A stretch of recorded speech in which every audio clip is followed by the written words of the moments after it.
my name is Michael Weeman. I go by Mike or Mr. Weeman, whichever you prefer. I'd like to welcome you all to the MA3000 Business Statistics course online for the fall quarter 2016.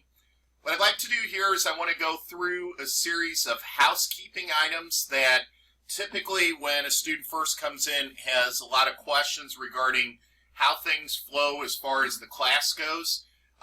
What I'm going to cover here first is going to be a video that is associated with things to get you into my stat lab, policies and procedures, that alike, so that everybody's familiar with what's going on and what's expected each and every week inside of the course.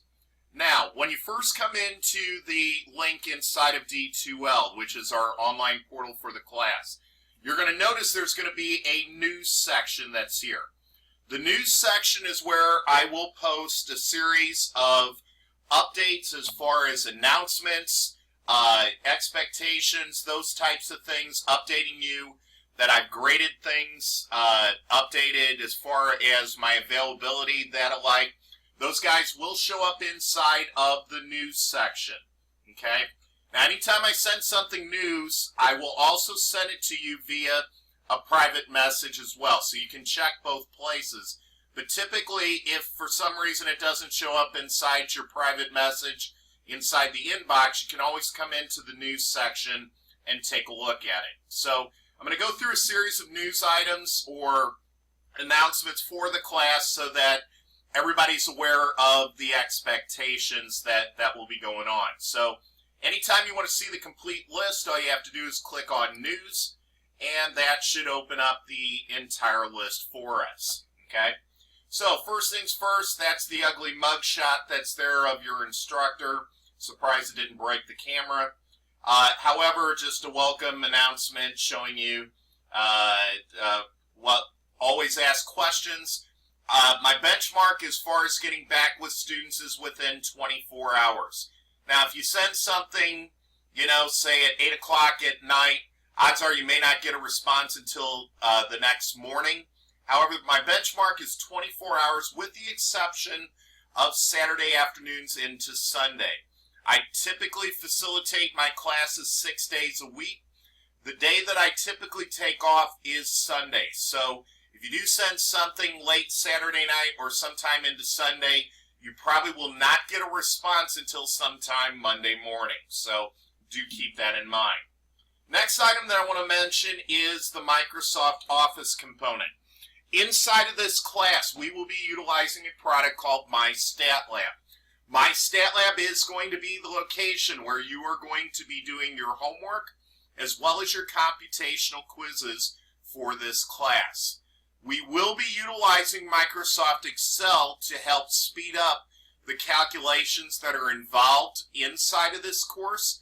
So on the PC or the device that you are doing your respective coursework, you will need to have Microsoft Excel installed on that respective device. And again, this is not an additional incurred expense on your part. You just have to follow the instructions if you click on the click here to get Microsoft Excel 2016 loaded onto your PC. You can also use previous versions up to Excel 2007. So if you have an older version on your PC, anything from Microsoft Excel 2007 to the most recent version of 2016 will work. Now, if you're having issues getting that onto your PC, from an instructor perspective, I do not support that. However, you're more than welcome to contact the tech support at National American University. They will assist you with that, and inside those instructions, we'll have who to contact as far as getting that onto your PC. And again, that software does stay on your PC as long as you're registered as a student, and it is free of charge until the point that you discontinue enrollment inside of NAU. So again, that's a great benefit that students are provided here at the university. Okay? Now, let's talk about one of the first things that you will need to do inside of this class, and that is to get enrolled into My Stat Lab. Again, as I made mention before, My Stat Lab is the component that you will utilize to complete your homework for the LPs as well as your computational quizzes. So typically most students fall into three scenarios. The first one is if this is the first time that you've taken business statistics, the MA3000 course, the only thing that is required to purchase is the access code to MyStatLab, and that runs directly on the site with a credit card or debit card at approximately $105. Now, if you're still waiting on it to come from the NAU bookstore, that's fine. You will be able to get temporary access for 2 weeks. But typically, if this is the first time that you've taken the course, all you have to do, if you haven't purchased the textbook as of yet, credit card or debit card with $105, you can purchase it directly on the site, and you're done. That is substantially cheaper than what NAU is charging for the particular packet that you would get. I'm imagining they're probably charging anywhere in the neighborhood of $250 to $300 for that. Now, scenario 2, if for some reason you took this course previously and it was the case where you used a different version of the textbook, in other words, about a year or 18 months ago, they changed it from the 6th edition to the 7th edition. If you purchased it with the 6th edition, you will need to repurchase the access code from MyStatLab, and again, that would be an incurred expense of $105. It's no different than if you were in a traditional classroom, and in that classroom they required you to use a different textbook if you took the class again. So again, it's the same scenario. But if for some reason you used a previous version of it, you do need to repurchase it. Scenario 3, if it's been the past year or 18 months and you did use the 7th edition, and at that point you are retaking the course, all you will need to do is re-log into MyStatLab. From there, you will roll over from your previous course into my course. And again, there is no additional cost if that was the case, because you are reusing the same exact textbook. Okay?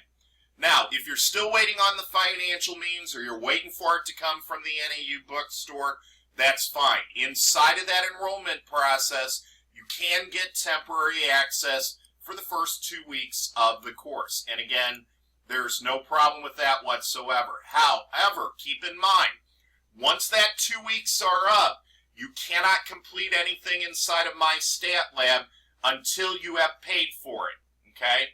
And I do not offer extensions as a result of a student not having access to MyStatLab. So do keep that in mind. You do need to get that taken care of here the first 2 weeks of the class. Now, the enrollment instructions is located inside of this PDF file. You'll go ahead and open that respective document, and this is what it's going to look like once you open it. So again, it will go through the instructions. The ID that you need to log into is that Weeman 62024. That is the ID that needs to be used for my particular class. Now, if it's the case where someone told you it had a master's followed by a series of 5 numbers after it, that is not the one that we use for this particular course. You have to use the one that's listed there. If for some reason you got enrolled and it has a master's followed by a series of 5 digits, follow these same instructions and it will roll you over from whatever your ID was previously to this particular one. This is the only one that the instructor is going to grade. So again, it'll give you the series of instructions. It will also make mention how to sign into the course. But again, that PDF does give you a step-by-step series of instructions on how to either create a course if it's the first time that you've used a MyMathLab or a MyStatLab product, or logging in with a previous one. Say you took an algebra course before, you had an accounting course that utilized one of these products, you can use the same user ID password that was there previously. Okay? So now, let's go ahead and continue on with the list. Let's talk due dates. You will notice there are 3 columns that are listed here inside of this announcement. The first of which is date assignment opens. The second one is the due date per the syllabus. And the third one, if I can highlight it here correctly, is the late assignment due date. The first one I want to bring to your attention is the date that the assignment opens. For discussion forums as well as the homeworks and the computational quizzes that are inside of my stat lab, they will open the date that we are in the respective weeks. So you'll notice for week 1, you'll notice that the 3 assignments, the introduction, the computational quiz, and the homework, will open that particular week. A lot of students will come up and ask, Mike, why won't you let me do the work ahead of time? And the reason being is you are assessed from an attendance perspective from NAU to do things not only for discussion forums in a given week, but the work that's done inside of my stat lab. So let's say hypothetically you completed all of the work inside of my stat lab and all the discussion forums, say week 5 of the course. For those last weeks, you would not have any attendance inside of the class, and per the rules at NAU, if you are not in attendance for a total of 2 weeks inside of the course, you can be dropped. So just to make life easy and consistent across the board, you will notice things will open at the week time that they are assigned. So next week on the 12th, you'll notice discussion 2.1 opens, the computational quiz opens, and the homework for that particular week.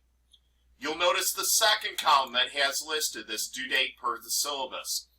Typically, everything is due at 11:59 p.m. Mountain Standard Time on the end of that given week. Weeks inside of NAU start on a Monday, they end on Sunday. The only exception to that is week 1. Because of the Labor Day, we started on a Tuesday. So you'll notice there's a slight variance as far as 9/6 being a Tuesday. You'll notice 9/12 is a Monday, 9/19 is a Tuesday, and so on. So the due date per the syllabus is listed Sunday at 11:59 p.m. Mountain Daylight Time or Mountain Standard Time, because once the first part of November rolls around, Daylight Savings Time ends, and then it goes to Mountain Standard Time at that point. Now, you'll notice the third column that's listed here is 14 days later than the due date that's listed in the syllabus. Per NAU policy, the student is allowed to submit assignments up to 2 weeks or 14 days late. So, you'll notice in this third column, the very last day, you would be able to post your introduction post inside of a discussion forum, complete your homework assignment from LP1 or the computational quiz from LP1 is the 25th at 11:59 p.m. Mountain Daylight Time. Okay? Now, during those 14 days late, I do not penalize. A lot of other classes use 10% late the first week and 50% late the second week. I don't mess with that. You get 14 days late per the policy to get it done. I'm not going to mess with doing a 10% deduction or a 50% deduction. The flip side of that is, once the 25th rolls around for the homework, the computational quiz, or the introduction, you are not allowed to submit that past the 25th for those 3 assignments.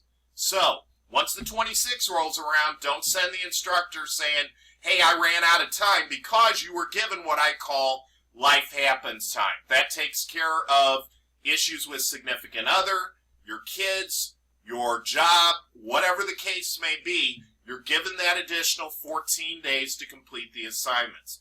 Once the 25th rolls around, that is the last day I will allow for credit on those first 3 assignments. So do please keep that in mind. The only exception to that 14-day window is at the very end of the course. And I want to point out the discussion for the very last week. Discussion 9.3 is going to occur during week 11, which is our last week in the course. That guy is going to close the 20th, along with the stuff that was in week 10. So you'll notice that those due dates are listed as the 20th. That is 1 calendar day before the end of class. The only thing that you are allowed to complete physically on the last day of class, which is November the 21st of 2016, is the respective, the final exam. Everything else is going to close on the 20th. That allows the instructor to grade everything else other than the final exam if you choose to wait until the last day to complete that final examination. Okay? So now let's go ahead and scroll down to the next announcement here, which is how things will work inside of MyStatLab. There will be a separate video that I'm going to go through how to use MyStatLab, or I will interchange that with MyMathLab because it's basically the same tool. But MyStatLab, MyMathLab, they mean the exact same thing. And if you've used a MyMathLab product inside of another algebra or mathematics course, it's going to look 99% the exact same. Okay? Now, if we look at this, every single week, with the exception of 1 week, I believe it's week 8 or week 9 of the course, you're going to have a homework assignment assigned to you and a computational quiz. So there'll be an LP1, an LP2, LP3, all the way through LP9 homework. You'll have the corresponding computational quiz, LP1, LP2, all the way through LP9. Homework assignments inside of the class are practice until mastery. So what that means is you will be able to work on that homework assignment from the time it opens up to 14 days late. So in other words, during that window, you can do a specific problem as many times as needed to get the green check mark, or what I refer to as mastery. In other words, getting that problem correct. If it takes you 1 time, 10 times, or 100 times to get it right, you practice it until you get the problem correct. You may have taken a previous course where they only allowed you 3 attempts on the given homework. That is not the case inside of my course. You're allowed to do that homework problem, that collection of homework problems, as many times as needed to get it correct. Now, for the specific homework assignments, there will be a corresponding quiz. The homework assignment and the quiz will have the exact same types of problems. So in other words, if the homework assignment had 15 problems on it, the computational quiz is also going to have 15 problems. Now, the numbers are going to change on them. So in other words, the calculations or the content of the problem is going to be different. However, the objective stays the same. And you'll see that in the next video that I'm going to create for you. So, computational quizzes are timed. You get a 3-hour, 180-minute time limit to get an attempt completed. Now, on a computational quiz, I allow up to 3 times to attempt that particular quiz. So it says here, up to 3 attempts to take that corresponding post-test or the computational quiz on it. Now, during the time frame it's open, so for LP1 computational quiz, from September the 6th through September the 25th, you can take that quiz up to 3 times. I will keep the best score of those 3 attempts when you go in and complete that computational quiz. Regardless in the order that it occurs, I will keep the best score of the 3. Now, do keep in mind on the computational quizzes, and I want to make sure everybody's on the same page on this.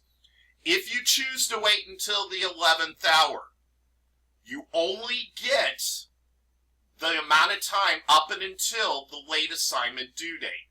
As I made mention in the previous announcement that's listed there, the LP1 computational quiz is going to close at 11:59 p.m. Mountain Daylight Time on September the 25th. So, if you open up an attempt on a quiz at 11 o'clock Mountain Daylight Time, you only get 1 hour to complete the quiz. You don't buy yourself an additional 2 hours after the due date from that particular time frame. So in other words, if you wait until the last minute, you're only going to get the time frame up to the late assignment due date time frame. So please let me know. You can send a private message if you need any clarification on that expectation. Again, as I made mention, does not assess a late percentage However, once the 14 days are up, you do not get any additional time. You get the score that's listed out of there. Or, if it was not completed within that 14-day late window, a 0 is recorded for that given assignment. Okay? Next item I want to bring into your attention is there's nothing you submit to me inside of the course. And what that means is you will not be required to upload screenshots of what you complete inside of My Stat Lab. I have access to what you do inside of My Stat Lab, and it is not required that you're going to have to submit me screenshots. If you send me screenshots, I'm not going to respond to it because I will go out and get the scores from My Stat Lab when it comes time to update it to the gradebook. One additional thing as well on this, and again, you'll see this later on. When I go to update grades, I'm only going to do that once a week, and that's going to be on Monday mornings. There is no direct update between My Stat Lab and D2L, so those updates are going to occur once a week inside of the class portal on Monday mornings. So, in other words, if you send me a private message saying, hey, I completed the work inside of My Stat Lab, but I'm not seeing it out there in D2L, why is that not the case? Because there is manual intervention that has to occur on that. Okay? So, again, I will provide that always Monday as part of my weekly feedback. Again, I only do it once a week. It's not required by the instructor that he goes out there every day and update the given scores. Again, it's not a value-added part of my time, and until the university finds a mechanism to update that automatically, we're going to do that once a week inside of the course. All right. Next piece, let's talk discussion participation requirements. Typically, every discussion forum that is graded, you have to have 3 posts out there. The first is going to be your initial post. The other 2 are going to be your responses. Okay? Now, for discussion 1.1, the one you're doing the first week, the introduction discussion forum, and the one you're going to do week 11, the discussion 9.3, the final reflection, the initial post gets you 3 points. The first response is a point. The second response is also 1 point. That gives you a total of 5 points for each of those discussion forums. Again, per NAU policy, the date that it opens up to 14 days late, you got to get the 3 of them in there. However you slice and dice to get those 3 points so that you are 3 posts rather to get the full 5 points on those discussion forums. Now, for every given week, they have what's called a muddiest point discussion. Muddiest point discussions are not graded. They only serve as a QA type of forum and does not require your participation during the week. I will check those Monday through Saturday to see if there's something posted out there and respond to it. However, they do not count as a grade. So anything you put inside of a muddiest point discussion is not going to be counted as a grade for this particular course. Again, it just serves as a Q&A. No points are earned for muddiest point discussions. Now, for all of the other discussions, discussions 2.1, all the way through the week 9 one, which is causation. We're going to talk about causation and correlation in week 9. It's basically double the points. Your initial post is 6. Your first response is 2. Your second response is 2. So that gets you 6 plus 2 plus 2, which gets you to a total of 10 points for each of those respective discussions. As I made mention, discussion forums will not open until the day they are assigned. So week 1, you'll notice the introduction discussion forum opened today, Tuesday, September the 6th. Discussion 2 is not going to open until Monday, September the 12th at 12 a.m. Mountain Standard Time. So again, they cannot be submitted early. Again, it's part of the attendance aspect that NAU has implemented. So, again, time that it opens till 14 days late, you got to get the 3 posts in there to get to full credit. After the 14 days are up, do keep in mind, no additional credit can be earned. Now, one additional thing I do want to bring to your attention. I only do one discussion forum a week and the corresponding muddiest point. So week 1, I'm going to be posting inside of introductions, as well as if there is a muddiest point out there. Week 2, I'm going to do the 2.1 central tendency and its corresponding muddiest point. In week 2, if you post something inside of week 1, the instructor is not responsible for replying to that particular message. So in other words, I'm only active in the current week that we're in. If it's week 1, I'm going to be inside of week 1's discussion forums. If it's week 2, I'm going to be inside of week 2's discussion forums, and so on. And again, if there's any questions on that, please send me a private message, and I'll be more than willing to explain that any further that's needed. Let's talk expectations on what I'm looking at in terms of your post. Okay? Now, as you start with your discussion forum posts, I'm looking for quality. I'm not looking for quantity. What I mean by that is, if we're talking about central tendency and you go in with your initial post and you do a good job on it, that's not going to get you 6 points. I'm looking at the quality of the given response. These are things you need to stay away from. The first of which, good job post. Good jobs as responses, while you can say that it's a good job, you got to have some meat and potatoes associated with it. There's got to be something more substantial than going out and saying, oh, you did a good job on that post. That's not going to get you the points. The summary post. In other words, if you're just paraphrasing what the other person said, that's not going to get you the points as well. The third one, let's just ask a question because I don't know the answer.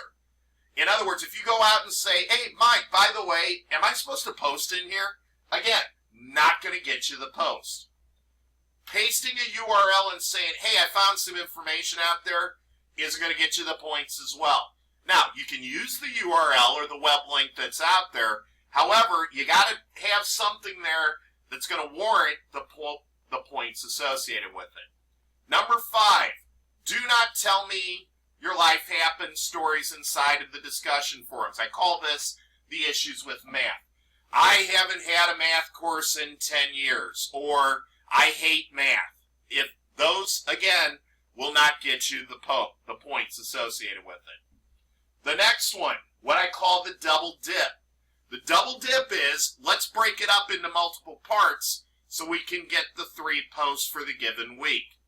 If I see a response to your own that's out there, or I see that you've broken it up into multiple chunks of what is asked in the initial post, it's only going to count for 1. It's not going to count for your multiple post on it, so do keep that in mind. Now, the posts that I do encourage, I love examples. Love, love, love examples. If we're talking central tendency, you show a calculation of doing a mean, which is something we're going to talk about next week. If you're showing that calculation inside there, that's going to be guaranteed you're going to get the points for your initial post. Corrections to somebody else's. Let's say student XYZ goes out and posts something, and you go and correct the calculation, that's totally great. That's what I'm looking at. That's the learning that occurs inside of the discussion forum. If you just go out and say, oh, your calculation was correct, again, that's a summary, and it's not going to count for points. So I'm looking at the quality of the posts that are out there. Again, if there's something that we need clarification, send me a private message or an email, and I'll be more than willing to clarify that for you. Last but not least, cannot iterate this enough. We all are spread across the country. I live out of the Kansas City area, which is Central Time Zone. Depending on where you reside at, everything inside of the class is based upon Mountain Daylight Time or Mountain Standard Time. So, if you live in the Denver area, you're great. Everything matches up.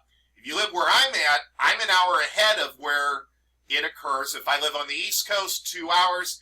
If you live in California, you're in Pacific Time, so you're actually an hour behind it.